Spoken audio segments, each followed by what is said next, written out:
wild, wiggly worms dance. It's a silly sentence. But it helps you remember what it is that you're going to do on any kind of problem that is a word problem. It can be in math, it can be in science, it can be in social studies, it can be reading, whatever it is.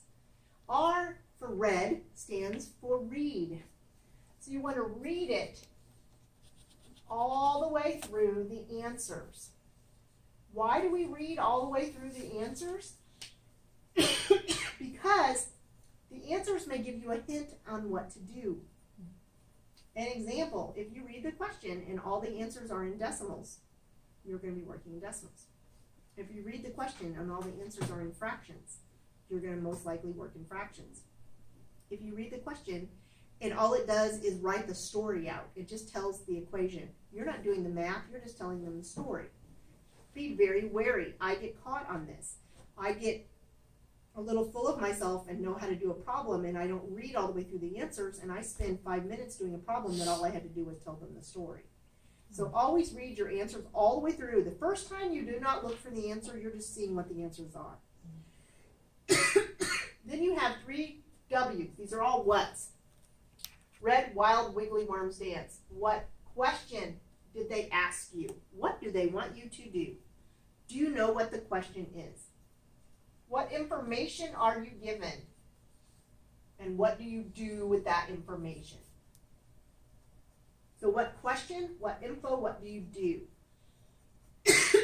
So sometimes it would be, if you get really good at this method, what you want to do is, as you are reading, take notes. Write down any number that you're given or any piece of data that you're given if you're reading a word problem. And then look at, that's your info. So you get to the question at the end of your info. But you always want to know, I'm told these things, and this is the question I have to answer. Know what that is.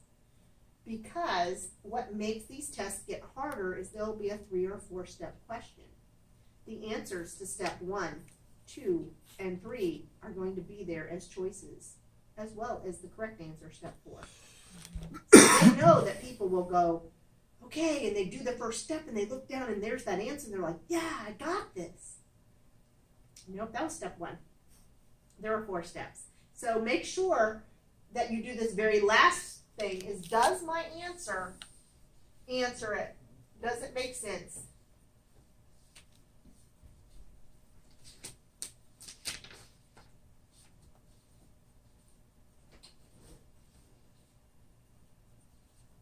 Does it make sense? Does it answer the question?